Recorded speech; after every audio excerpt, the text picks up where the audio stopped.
Friends, तो कल अपन Heisenberg के अनिश्चितता के सिद्धांत तक कर चुके थे और आज अपन को स्टार्ट करना था चीज सम्मत या साइनोसीडियल वेव इक्वेशन या साइनोसीडियल तरंग समीकरण। उससे पहले मैं आप लोगों को बता दूं, यदि आप मेरे यूट्यूब चैनल पर नए हैं और आपको पुरानी वीडियोस देखनी है तो आप मेरे प्लेलिस्ट में जाकर देख सकते हैं। और यदि आपको कोई डाउट रहे वीडियोस में तो आप कमेंट करके मुझसे पूछ सकते हैं, मैं उसका आंसर ज़रूर दूंगा।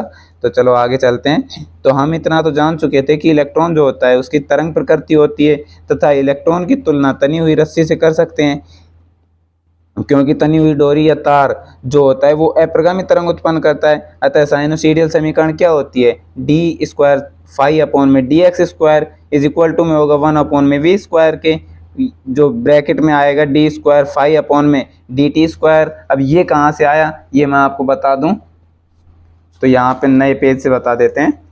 तो यहाँ पे जो अपनी तनी हुई डोरी होती है वो दोनों बिंदुओं से अपन मान लो टाइट खींच कर बांध रखी है। तो जब अपन इसको ऊपर नीचे करेंगे तो इसमें जो तरंगे बनेंगी वो इस प्रकार से बनेंगी। तो ये जो होगी, ये जो तरंग बनी ये अप्रगामी तरंग होती है, ये मैंने आपको पिछली वीडियोस में बताया। तो आपने ये भी पढ़ा होगा, चाल बराबर दूरी बटे समय, दूरी बटे समय। जो यहाँ पर dx है वो अपनी दूरी है, जो चाल है वो v स्क्वायर हो गई, क्योंकि जो इलेक्ट्रॉन की चाल होगी वो v स्क्वायर होगी। और समय क्या लिया अपन ने, dt। और जो यहाँ पे डी स्क्वायर फाई है ये अपना आयाम है। आयाम क्या होता है, ये तरंग की जो यहाँ से यहाँ तक की जो दूरी होती है और यहाँ से यहाँ तक की जो दूरी होती है इसको अपन आयाम बोलते हैं कि ये कितना नीचे तक जा रही है और कितने ऊपर तक जा रही है, ये इसकी आयाम हो गया। तो इसके आधार पर अब अपन आगे करते हैं। तो जब v तरंग का वेग हो जो x दिशा में गति कर रही है तो फाई उसका आयाम होगा, जो x व t के मान पर निर्भर करता है, जहां t वह समय है जिसमें तरंग x स्थिति पर पहुंचती है। तो इसमें ये यहाँ पे मान लीजिए इसकी यहाँ से यहाँ तक की दूरी x है, तो t समय में जो ये पहुंचेगी तो फाई इसका मान होगा। फाई ब्रैकेट में होगा x और t के, क्योंकि ये x दिशा में t समय पर यहाँ पर पहुंच रही है। तो ये बताया गया है इसमें। तो चूंकि समीकरण नंबर 1 इसको अपन ने समीकरण नंबर 1 दे दी थी, तो इससे आएंगे। तो चूंकि समीकरण नंबर 1 विमीय समीकरण है, क्योंकि ये एक ही दिशा में चल रही है तो x के सापेक्ष ही तो ले रहे हैं अपन, इसको y या z के सापेक्ष थोड़ी ले रहे हैं। तो ये एक विमीय समीकरण है, ये इसमें बताया गया है। तो यह एक विमीय समीकरण है। अतः यह x व t को अलग अलग करते हैं। तो जब अपन x और t को अलग अलग करेंगे तो यहाँ पे फाई x t को ब्रैकेट में डाल दिया, तो यहाँ पे x का जो फंक्शन है उसको अपन ने f मान लिया, x का फंक्शन मान लिया अपन ने, gt जो है t का फंक्शन, टाइम का फंक्शन मान लिया। अपन इसको कुछ भी मान सकते हैं, f की जगह आप कुछ भी मान सकते हो, परंतु जो ज़्यादातर है वो f और g ही मानते हैं। तो इसके अपन देख भी सकते हैं, जो fx है वो x का फलन है और gt जो है वो t का फलन है, टाइम का, x जो है दूरी का, ये मैंने आपको बताया भी है। तो अपन आगे चलते हैं।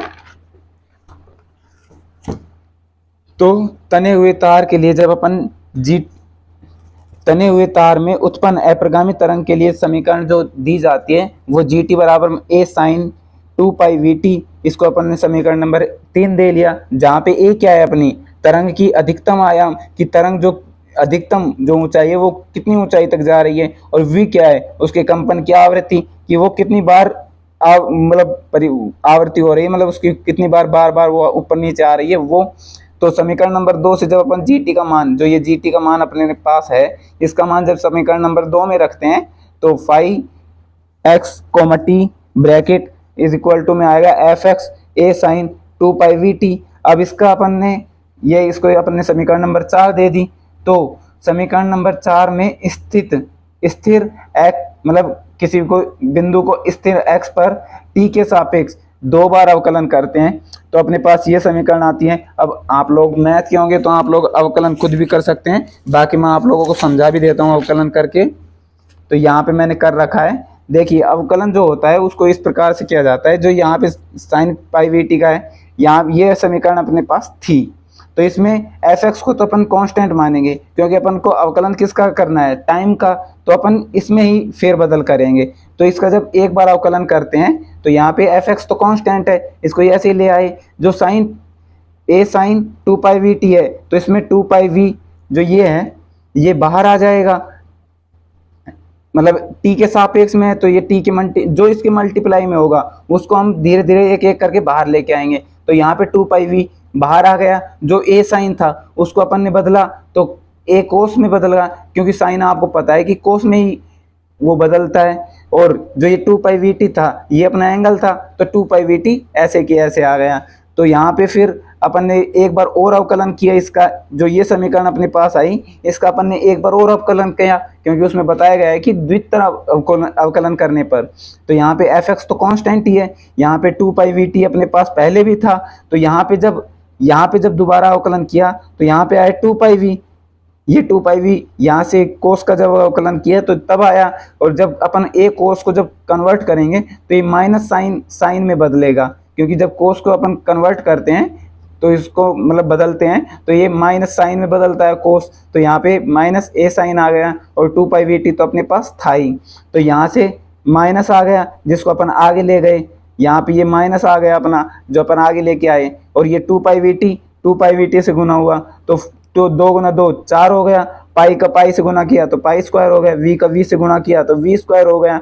और यहाँ पे साइन a साइन 2πvt तो था ही, ये fx जो अपन ने कांस्टेंट लिया था ये था, तो ये अपने पास दो बार अवकलन करने पर ये समीकरण आई। अब अपन यहाँ पे मैं आपको बताता हूँ, और यहाँ पे भी आप देख सकते हैं जो x का t के सापेक्ष किया तो d स्क्वायर फाई अपॉन में dt स्क्वायर, क्योंकि x का t के सापेक्ष कर रहे हैं तो यहाँ पे फिर अपन ने मैंने वो आपको समीकरण निकाल के भी दिखाई है, -4 pi square v square bracket a sine 2πvt, ये अपन ने g का मान जो था वो ऐसे के ऐसे ले आए, fx ये अपना कांस्टेंट था, इसको अपन ने कुछ भी फेरबदल नहीं किया, तो यहाँ से अपन a साइन 2πvt का जो मान था वो gt था, तो अपन ने यहाँ पे इसके मान के जगह पर फिर से gt रख दिया, जिसको अपन ने समीकरण नंबर 6 दे दिया। तो समीकरण 6 क्या बनी, d स्क्वायर फाई अपॉन में dt square is equal to में -4 pi square v square gt into में fx, ये अभी अपनी समीकरण नंबर 2 बन गई, 6 बन गई।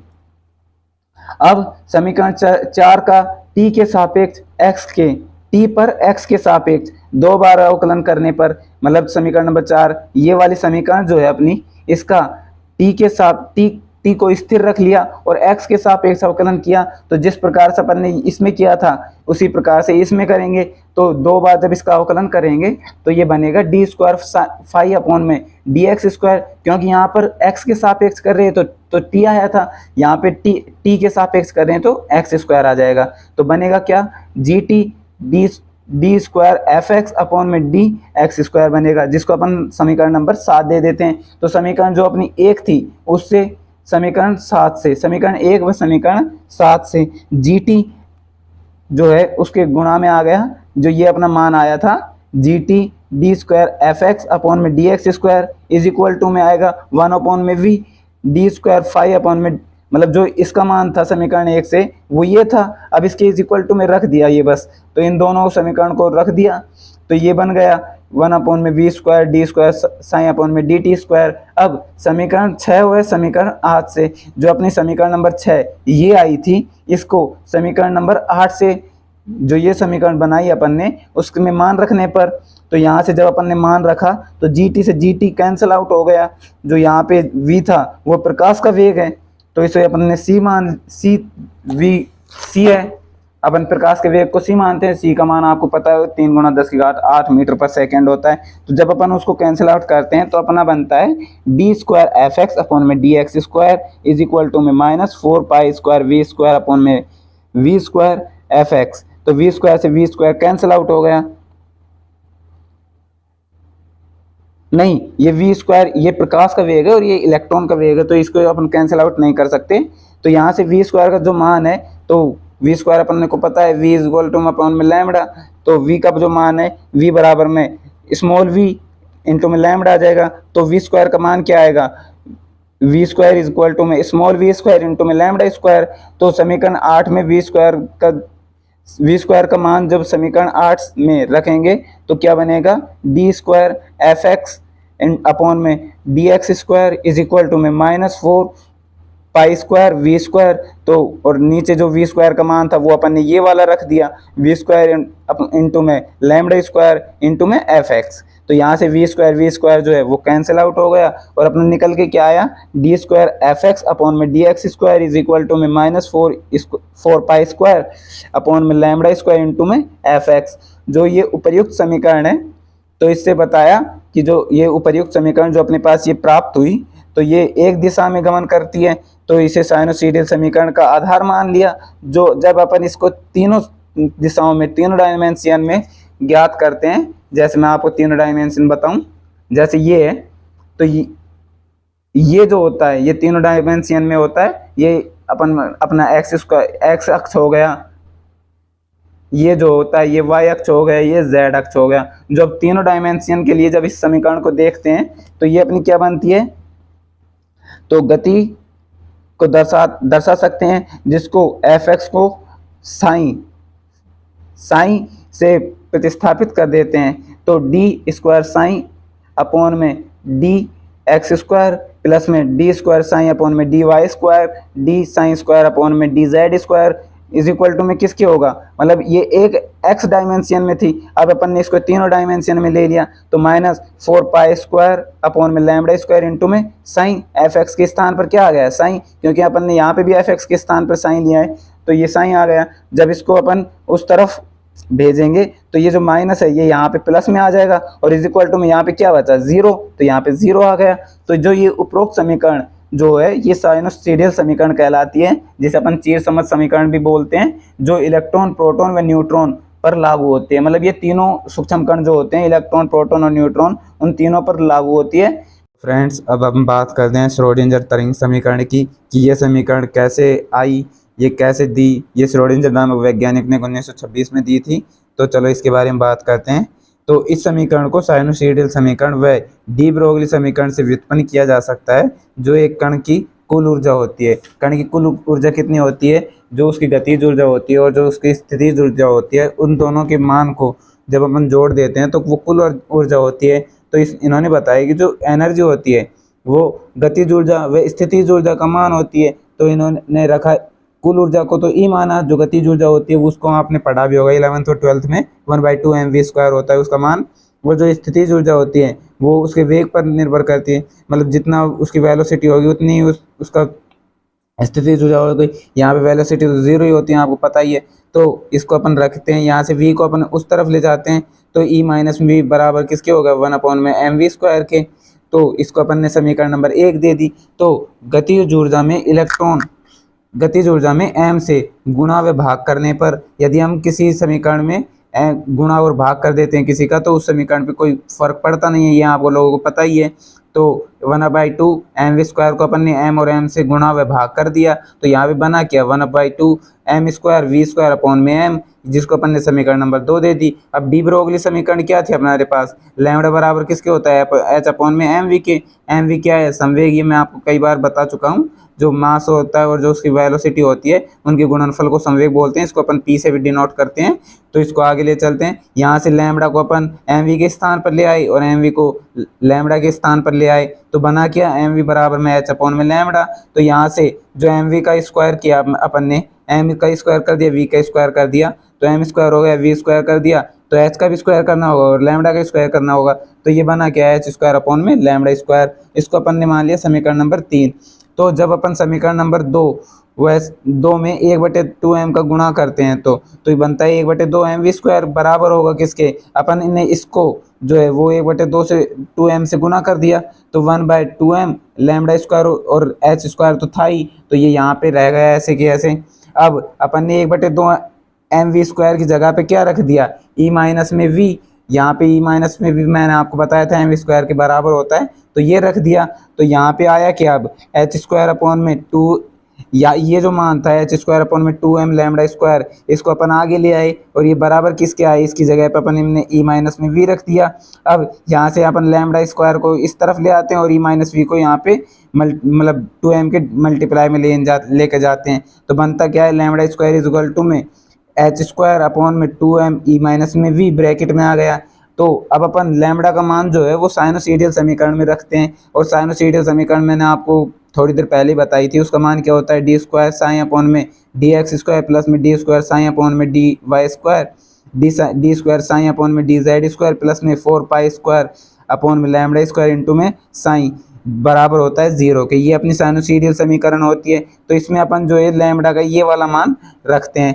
तो यहाँ पे अपन ने मान रखा तो क्या बनता है D square sine square upon में D x square d square sine square upon में d y square d square sine square upon में डी जेड स्क्वायर। अब यहाँ पे जो लैम्डा का मान रखा अपन ने नीचे एक्स एच स्क्वायर आ गया, जो ये जो यहाँ पे 2m EV था ये मल्टीप्लाई मतलब डिवाइड में था, तो ये ऊपर जाके किस में बन गया मल्टीप्लाई में, जो 2 था उस वो 4 से गुना होके 8 बन गया। यहाँ पे पाई स्क्वायर तो पाई स्क्वायर था ही, ये 2m से m आया ही था, 2 इसमें मल्टीप्लाई हो गया, m यहाँ पे आ गया और e माइनस भी अपना आया ही था, तो इसके इक्वल टू में क्या था 0, तो 0 आ गया।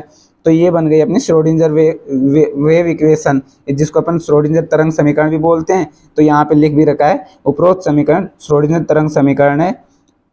इस समीकरण को सर्वप्रथम श्रोडिंगर ने 1926 में व्युत्पन्न किया था। मैंने आपको थोड़ी देर पहले भी बताया था कि श्रोडिंगर ने जो ये समीकरण बनाई ये 1926 में दी थी। इसमें कोई समय का पद नहीं है, आप इसमें देख सकते हैं जो टाइम का जो है कोई पद नहीं है, इस वजह से इसे अनाश्रित वो समय अनाश्रित श्रोडिंगर समीकरण भी कहते हैं। यह समीकरण यह तरंग समीकरण का स्तंभ है। इस समीकरण को हल करने पर साइन का मान प्राप्त होता है। जब अपन इस समीकरण को हल करते हैं तो इससे साइन का मान भी प्राप्त हो जाता है अपन को। तो वो कैसे होता है इसको मैं आगे आपको बताता हूँ। तो फ्रेंड्स अब अपन श्रोडिंगर समीकरण से चलते हैं। तो श्रोडिंगर समीकरण ये अपने पास थी डी स्क्वायर साइन अपॉन में डी एक्स स्क्वायर प्लस में डी स्क्वायर साइन अपॉन में डी वाई स्क्वायर प्लस में डी स्क्वायर साइन अपॉन में डी जेड स्क्वायर प्लस में 2m एच कैट स्क्वायर आएगा, क्योंकि एच कैट का मान मैं आप लोगों को बता दूं, एच कैट का जो मान होता है वो एच अपॉन में 2 पाई होता है। तो अपन ने एच अपॉन में 2 पाई की जगह पर एच कैट रख दिया, तो यहाँ पे आएगा 2m अपॉन में एच कैट ई माइनस में वी साइन। अब अपन ये मैं आपको ये समीकरण कैसे है ये मैं आपको अगली में समझाता हूँ। तो यहाँ पे देखिए कि ये जो था ये अपने पास था ही, तो यहाँ पे आ गया डी स्क्वायर साइन अपॉन में डी एक्स स्क्वायर प्लस में डी स्क्वायर साइन अपॉन में डी वाई स्क्वायर प्लस में डी स्क्वायर साइन अपॉन में डी जेड स्क्वायर। जो यहाँ पे जो ये अपना मान है इसको अपन इस तरफ पक्षांतरण करके ले जाएंगे तो आएगा माइनस, क्योंकि ये यहाँ पे प्लस पे है तो ये माइनस में आ जाए 2m एच कैट आएगा। तो यहाँ पे जो ये ई माइनस वी है इसको साइन से गुणा कर देते हैं, तो ई साइन माइनस में वी साइन आ जाएगा। अब ये जो मान है इसको अपन इस तरफ पक्षांतरण करते हैं तो ये जो डिवाइड में है ये मल्टीप्लाई में हो जाएगा और ये जो मल्टीप्लाई में है ये डिवाइड में आ जाएगा। तो मान क्या आएगा माइनस एच कैट, क्योंकि माइनस जो नीचे होगा वो प्लस ऊपर के माइनस से गुणा होगा, ये बचेगा 2m। यहाँ से आएगा डी स्क्वायर साइन अपॉन में डी एक्स स्क्वायर प्लस में डी स्क्वायर साइन अपॉन में डी वाई स्क्वायर प्लस में डी स्क्वायर साइन अपॉन में डी जेड स्क्वायर। और यहाँ पे जो v स्क्वायर है ये माइनस में, तो इसको अपन उस तरफ ले जाएंगे तो ये आ जाएगा प्लस में v साइन। अब ये किसके मान के बराबर हो गया ई साइन के। अब इसमें से अपन साइन को कॉमन ले लेते हैं, क्योंकि ये हर पक्ष में साइन है तो इसको कॉमन ले लेते हैं। तो ये क्या बनेगा माइनस एच कैट अपॉन में 2m जो, और ये डी स्क्वायर प्लस में बटे में डी एक्स स्क्वायर प्लस में डी स्क्वायर अपॉन में डी वाई स्क्वायर प्लस में डी स्क्वायर अपॉन में डी जेड स्क्वायर। और ये जो v है ये प्लस में v आ जाएगा और इसके मल्टीप्लाई में आ जाएगा साइन जो ई वी के बराबर होगा। अब यहाँ से अपन ने साइन को कॉमन ले लिया, तो अब मैं आपको बताता हूँ कि ये समीकरण मैंने आपको निकाल के दिखाई दी। अब जो यहाँ पे अब अपन इसको जो श्रोडिंगर समीकरण होती है इसके विभिन्न रूप पाए जाते हैं। एक परंपरागत रूप है और मैं आपको बताता हूँ, ये मान मैंने आपको निकाल के दिखाई दिया है। अब जो ये मान होता है जो मतलब ये h cut square upon minus h cut square upon में 2m ब्रैकेट में डी स्क्वायर अपॉन में डी एक्स स्क्वायर प्लस में डी स्क्वायर अपॉन में डी वाई स्क्वायर प्लस में डी स्क्वायर अपॉन में डी जेड स्क्वायर। एक Laplace नामक वैज्ञानिक हुए थे, उन्होंने एक संस्करण दिया था कि जो इसका मान होता है वो डेल स्क्वायर के बराबर होता है, और इसका एच कैट स्क्वायर का मैंने तो आपको पहले बताया ये कि एच अपॉन में 2 पाई होता है। तो उन्होंने यहाँ पे लिख भी रखा है मैंने, तो h cut d square x square plus में डी स्क्वायर अपन में डी वाई स्क्वायर प्लस में डी स्क्वायर अपन में डी जेड स्क्वायर का जो मान है वो डेल स्क्वायर के बराबर है लाप्लासियन संस्करण के द्वारा। और एच कैट का मान मैंने आपको बताए थे एच अपन में 2 पाई होता है। तो जब अपन ये समीकरण अपनी आ गई, अब अपन जो श्रोडिंगर वेव इक्वेशन है उसमें जो है जो इसका मान है उसको अपन डेल स्क्वायर रखेंगे तो क्या बनेगा श्रोडिंगर वेव इक्वेशन जो मैंने पिछले आपको बताई थी, तो उसमें बनेगा डेल स्क्वायर साइन प्लस में 8 pi square pi square m upon में एच स्क्वायर, जो ब्रैकेट था उसमें माइनस ई वी था और वो साइन के मल्टीप्लाई में था तो ब्रैकेट में 0 आ गया। तो यहाँ से अपन जब मान निकालते हैं तो ये आता है एच कैट स्क्वायर, यहाँ पे जो एच अपॉन में 2 पाई की जगह पर अपन ने फिर से एच कैट स्क्वायर रख दिया तो ये आ गया minus h cut square upon में 2m डेल स्क्वायर प्लस में वी स्क्वायर जो है वो साइन के मल्टीप्लाई में बराबर होगा ई साइन के। तो ये अपन ने समीकरण नंबर 2 दे दी। इसको अपन ने समीकरण नंबर 1 दे दिया था, ये मैं आपको बताना भूल गए कि इसको अपन ने समीकरण नंबर 1 भी देना है, तो ये समीकरण नंबर 1 दे दिया था। तो अब ये जो है ये उपरोक्त समीकरण जो है वो कुल ऊर्जा का मान है जिसे हेल्महोल्ट्ज़ संस्करण कहते हैं, जिसे एच कैप के द्वारा दर्शाया जाता है। तो एच कैप वो एच साइन का मान के ऊपर कैप बराबर होगा ई साइन के। तो यहाँ से अपन ई साइन के मान के जगह पर एच कैप रख देते हैं। एच कैप क्या है आपको बताया मैंने, हेल्महोल्ट्ज़ संस्करण है जिसको अपन इज इक्वल टू में रखते हैं minus h cut square upon में 2m डेल स्क्वायर प्लस में वी स्क्वायर के। यहाँ पे साइन और आएगा तो ये साइन के बराबर आ जाएगा। ये आपको मैंने सिद्ध करके भी बताया है। तो यहाँ से आएगा आइगन मान व आइगन फलन। तो यह आइगन मान और आइगन फलन क्या है, जो अपन ने ये दिया था श्रोडिंगर समीकरण लाप्लासियन संस्करण का उपयोग करने के लिए अपन लिख सकते हैं। जो इसको कैसे लिख सकते हैं ये आपको बताता हूँ। डेल स्क्वायर साइन प्लस होगा 8 पाई स्क्वायर एम अपॉन में एच स्क्वायर के, जो ई माइनस में वी ब्रैकेट में साइन इंटू में साइन इज इक्वल टू में होगा 0 के। तो इस मतलब इस प्रकार से अपन इसको लिख सकते हैं। तो इसमें निष्कर्ष क्या निकले, तो इससे डेल स्क्वायर का अवकलन परिणाम है तथा श्रोडिंगर समीकरण दोहरी अवकलन समीकरण है। अब मैंने आपको पहले वीडियो में बताया था कि अपन उसका 2 बार अवकलन करते हैं तो वो समीकरण अपन प्राप्त करते हैं श्रोडिंगर समीकरण। तो जो श्रोडिंगर समीकरण है वो आपको पता ही है कि दोहरी अवकलन समीकरण है, जिसे हल करने पर तरंग फलन साइन का मान कहलाता है। इसके अनेक मान हो सकते हैं, जो साइन के मान है वो अनेक मान हो सकते हैं। जैसे एग्जाम्पल के लिए साइन 1 साइन 2 साइन 3, तो साइन के अनेक मान हो सकते हैं। अब इसके लिए कुछ निष्कर्ष दे रखे हैं जो मैं आपको बताता हूँ। तो साइन के जो मान होते हैं वो कुछ मान जो होते हैं वो काल्पनिक होते हैं, जिन्हें हम मान नहीं सकते हैं। इस प्रकार जो साइन के मान जो क्वांटम यांत्रिकी व अनुकूल व्यवहार का दर्शाते हैं उन्हीं को माना जाता है। जो ऐसे जो तरंग फलन होते हैं, जो साइन के सुव्यवहारिक जो तरंग फलन होते हैं उनको सुव्यवहारिक तरंग फलन कहते हैं। सुव्यवहारिक तरंग फलन की सहायता से नाभिक के चारों ओर इलेक्ट्रॉन पाए जाने की प्रायिकता की गणना की जा सकती है। जो ये काल्पनिक मान आते हैं इनको तो अपन मान नहीं सकते, परंतु जो क्वांटम यांत्रिकी के अनुकूल जो मान आते हैं उनको अपन मान लेते हैं और वो क्या कहलाते हैं, सुव्यवहारिक तरंग फलन कहलाते हैं। और जो सुव्यवहारिक तरंग फलन जो मान अपने मतलब सुव्यवहारिक तरंग फलन के जो मान अपने पास प्राप्त होते हैं उसके द्वारा अपन ज्ञात कर सकते हैं कि जो इलेक्ट्रॉन होते हैं वो कक्षा में किस जगह कहाँ पे चक्कर लगा रहे हैं, तो इसकी प्रायिकता की जो गणना की जा सकती है। जो श्रोडिंगर से वेव इक्वेशन है, तो श्रोडिंगर समीकरण का जो अनुकूल हल ऊर्जा के विशेष मानों के लिए प्राप्त किए जा सकते हैं। ऊर्जा के उन्हीं उचित मानों को आइगन मान या अभिलाक्षणिक मान कहा जाता है। इन मानों के अनुरूप प्राप्त तरंग फलन को आइगन मान तरंग फलन कहते हैं। तो जो अपने ये मान प्राप्त होते हैं ऊर्जा के उनको आइगन मान या अभिलाक्षणिक मान कहा जाता है, और जो इनके अनुरूप जो तरंग फलन प्राप्त होते हैं उनको आइगन मान तरंग फलन कहा जाता है। तो ऐसे फंक्शंस का समूह जो शर्तों का पालन करते हैं, तो इनके लिए जो साइन के मान है उनके लिए कुछ शर्तें भी लागू की गई हैं, नियम दिए गए हैं। तो उनके लिए जो मान दिए गए हैं उनकी जो शर्तों का पालन करते हैं तो उन्हें फलनों के वर्ग कहते हैं। जो सुव्यवहारिक तरंग फलन होते हैं वो भी फलनों का एक वर्ग ही होते हैं। अब ये कौन कौन सी शर्तों को मानते हैं ये भी मैं आपको बता दूं कि जो साइन का जो मान है वो एक मान ही होना चाहिए, मतलब सिंगल वैल्यूड होना चाहिए, उसकी बस एक वैल्यू होनी चाहिए एक जगह पर। मतलब जैसे यहाँ ये कोई बिंदु है तो यहाँ पर साइन का जो मान है वो एक ही होना चाहिए। यहाँ पे ये नहीं है कि अपन ने किसी दूसरे समीकरण में रखा तो साइन का दूसरा मान आ रहा है, तो ये गलत होगा, तो उसको अपन मान नहीं सकते। जो साइन का जो मान है वो कॉन्टिन्यूस होना चाहिए, वो सतत चलता रहना चाहिए। जैसे किसी स्थान पर 1 आ गया, अगले पे 2, उससे अगले पर 3, तो ऐसे कॉन्टिन्यूस होना चाहिए, उनके अंतर बराबर होने चाहिए। जो साइन का मान है वो फाइनाइट होना चाहिए, मतलब साइन का मान प्राप्त हो ऐसा मान होना चाहिए। ऐसा नहीं है कि साइन का मान इनफाइनाइट हो, तो वो मान नहीं मान सकते अपन। तो ये कुछ शर्तें थी जो साइन के मान जो प्राप्त करते हैं उसके ऊपर साइन के मान पर मतलब लागू होनी चाहिए, तो साइन का जो मान होगा वो सही माना जाएगा। तो जो इसका पालन करती है वो सुव्यवहारिक तरंग फलन कहलाते हैं। मतलब जो नियम जो साइन के मान इन नियमों का पालन करते हैं उन्हें सुव्यवहारिक तरंग फलन कह देते हैं।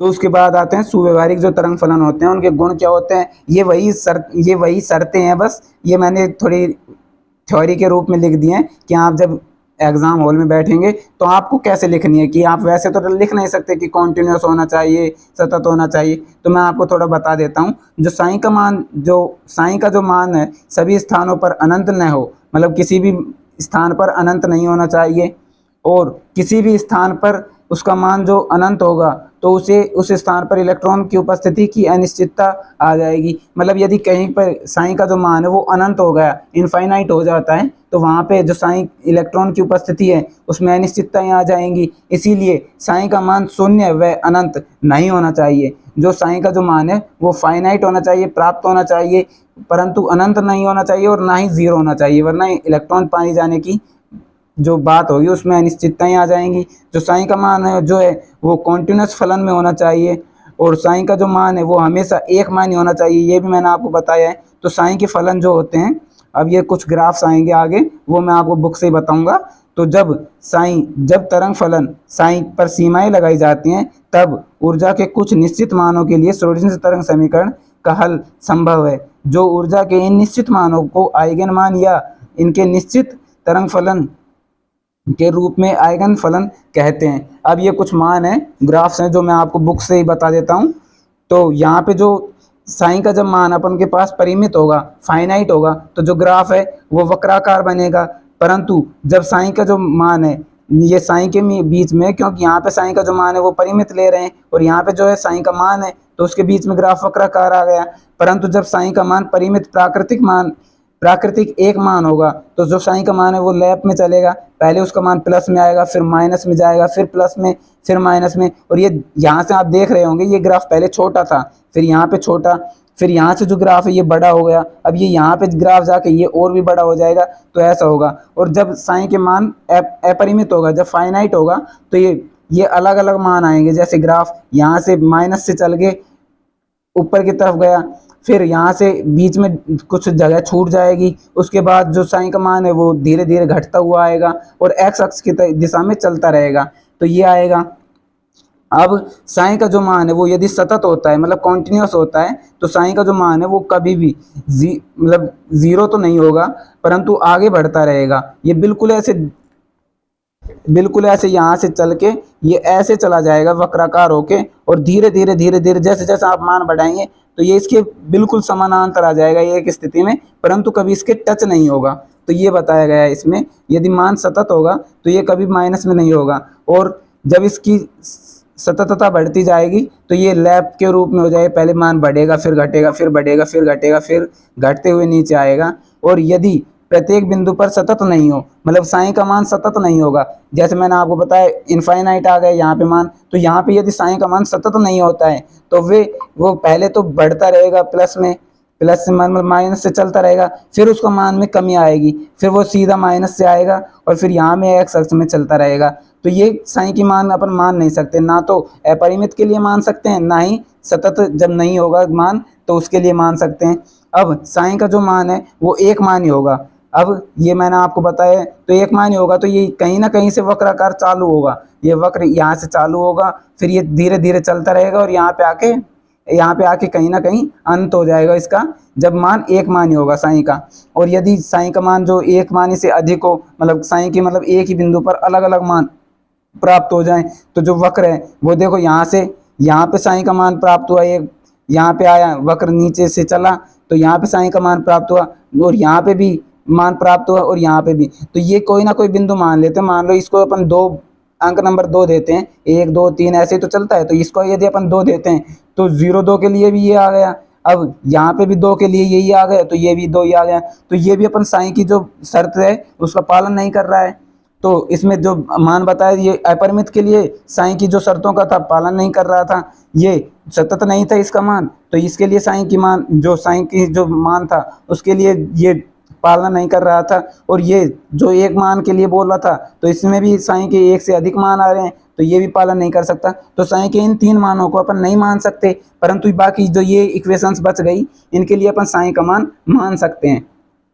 तो आई होप ये वीडियो आपको अच्छी लगी होगी। तो अगली वीडियो अपन बात करेंगे साईं और साईं स्क्वायर की सार्थक भौतिक सार्थकता के ऊपर। तो वो वीडियो मैं आपको जल्दी लाऊंगा। यदि आपको वीडियो अच्छी लगी हो तो आप सब्सक्राइब कर लीजिए। Thank you, thanks for watching.